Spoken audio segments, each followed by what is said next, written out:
I've got my cargo trailer in the garage here tonight, and what I'm going to do is install a torsion axle lift kit to gain some ground clearance and give me more room between the tire and the top of the fender. I've leveled the trailer out, and from the floor of the garage to the bottom of the frame is 13 inches. And if we go from the floor to the top of the fender, we're looking at just a little over 29 inches, probably about 29 and a quarter. The parts in the kit, this is a kit for a 3,500 pound axle. Part number is K71-707-01. It's a number 10 kit.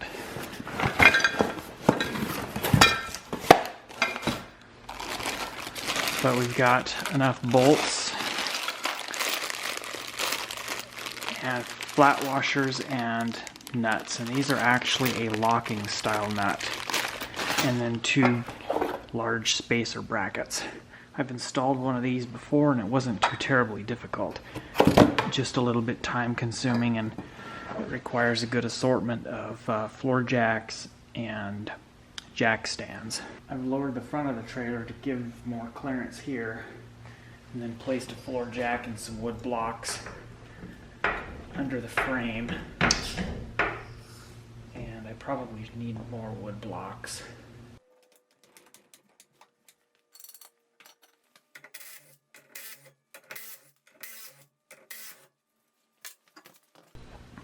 I did put a pair of jack stands, one on each side up at the front, and then lowered the tongue jack down so that the jack stands are supporting the front of the trailer.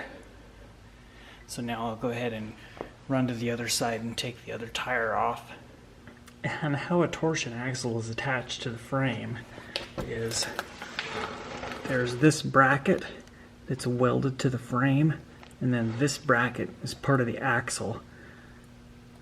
So you unbolt one bolt on each side, and the entire axle drops out of the frame, and then those brackets that I showed earlier, those are spacers that then attach to this bracket, and then the axle attaches to those spacers.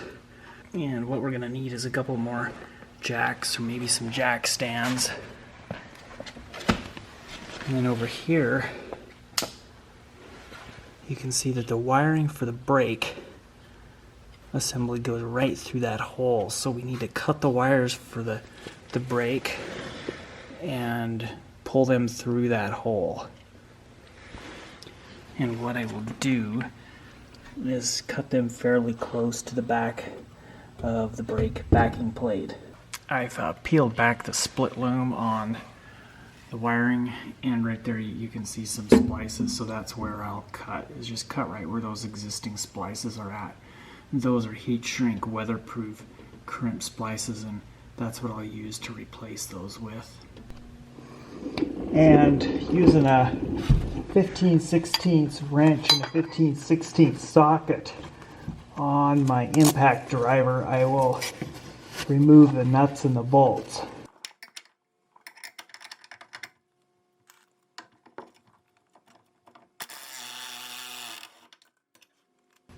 I don't want to pull the bolts out yet. Before I do that, I need to support the axle.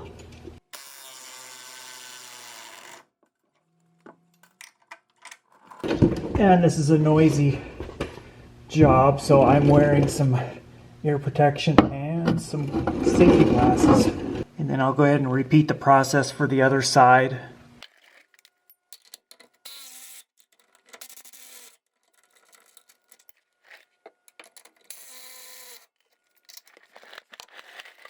Then I've put my floor jack underneath the axle to support it, and the next thing I'll do is pull out the bolts and then slowly lower my floor jack.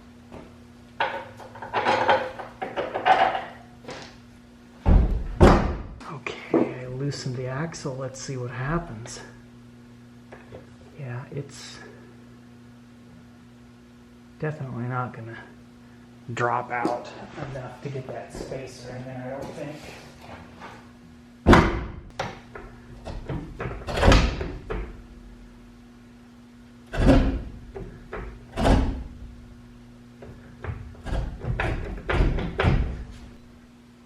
And so what I've done here on the other side is I've put a floor jack underneath, pulled the bolts out, loosen the axle up, and then drop the axle down. If you drop it much further, what happens is the entire axle is going to rotate and try to fall. And the reason for that is because the center of gravity is not straight over the axle tube. And that's due to the weight of the brake drums. Center of the axle is right there. So that's why the instructions say to only do one side at a time.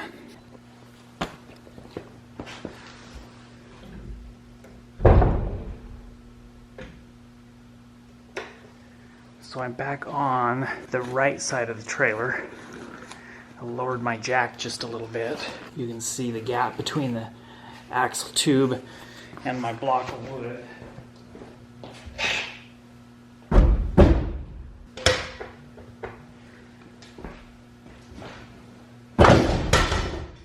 And that's what I didn't want to happen. So that little mistake was a result of using a floor jack that moves. So the axle shifted a little bit when it came down, and the pad of the floor jack may not have been centered under the axle. So anyway, the floor jack moved. So let's just go ahead and install this bracket right now. We'll insert our bolts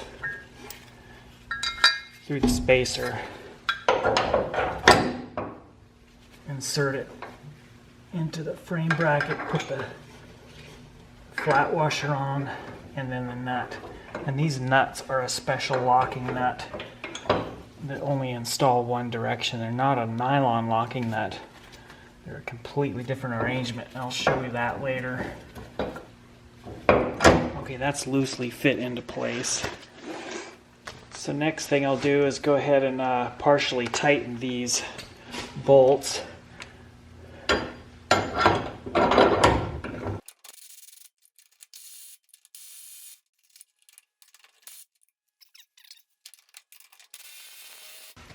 You'll just have to use some hand tools.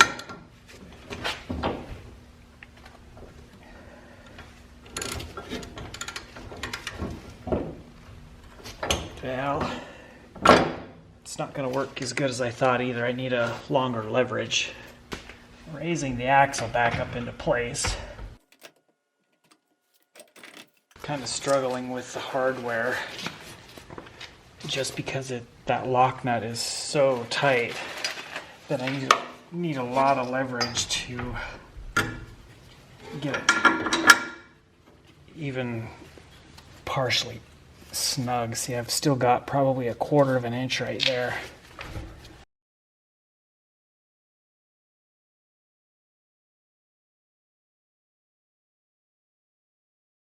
When installing your hardware to attach the spacer to the frame bracket, you'll put these bolts in first, tighten them, and then torque them down before installing your bolts that hold the axle in place. As you can see, if you put all the bolts in, then you can't tighten these down because this is in the way. These lock nuts have one side that's slightly elongated. That's the round side. That's the elongated side. And see those serration marks? Those are on opposite sides. Those are tool marks that are used to crimp this and elongate it. So the non-elongated side is the side that threads onto the bolt. When attaching the axle to the bracket, check your spacing here as well as here. this is flush right here and this is relatively flush. So make sure it's as centered as best you can get it on both sides. And then on this hardware, when you use your bolt up here, you also use a flat washer on top and a flat washer on the bottom. And then your nut. The hole in the bracket as well as on the axle, those are elongated.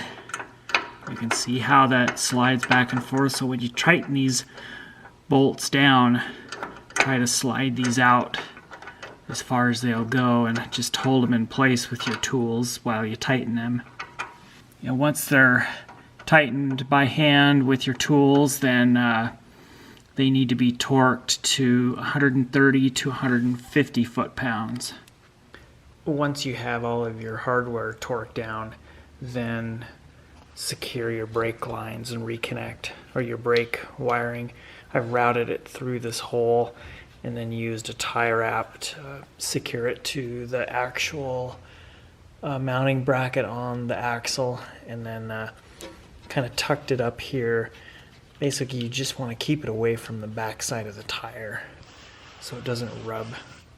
And then this shows how I've routed it along the back of the backing plate and over to where it goes through the backing plate.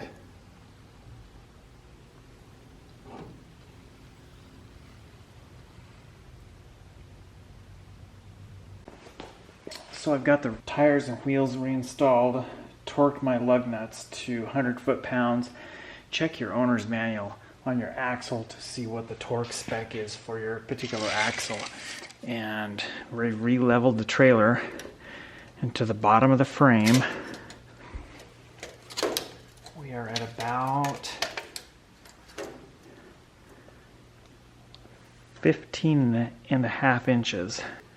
And then looking over here at the fender, you can see how much more clearance there is between the bottom of the fender and the top of the tire. There's actually enough room there where you could go up to a next size larger tire, which would be an ST 225 75 R15. So the top of the fender, we're right at 32 inches.